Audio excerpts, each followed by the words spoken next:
மிக பிரபலமான ஒரு கலை நிகழ்ச்சி இது. இது வந்து அந்த காலத்துல என்ன பண்ணாங்க அப்படின்னா, ராத்திரி நேரத்துல நடுவுல ஒரு பெட்ரோமாஸ் லைட் வச்சு அந்த காலத்துல அடிச்சாங்க. ஆனா இப்போ அது டெக்னாலஜி வளர வளர இந்த காலத்துல அதற்குரிய வளர்ச்சிகளும் அதிகமாகி கொண்டே இருக்கிறது. இந்த கரியல் நிகழ்வு அப்படிங்கிறது பெரும்பாலும் ஆண்கள் விளையாடுகின்ற ஒரு விளையாட்டு. இதுல வந்து என்னெல்லாம் இருக்குது அப்படின்னா, தாண்டுதல், துள்ளுதல், ஓடுதல் போன்ற பல நிகழ்வுகள் இந்த கரியல் நிகழ்வுல இருக்குது. இது மொத்தம் 8 பேர் இது சுற்றி விளையாடுறாங்க.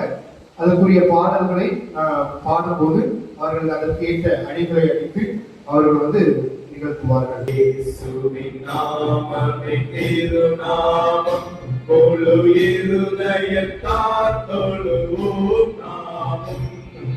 இயேசுவின் நாமமே திருநாமம், முழு இருதயத்தால் தொழுவோம் நாமம். இத்தரையில் வென்ற அதிசய நாமம், அதை நித்தமும் தொழுபவர்க்கு ஜெய நாமம். இத்தரையில் வென்ற அதிசய நாமம், அதை நித்தமும் தொழுபவர்க்கு ஜெய நாமம்.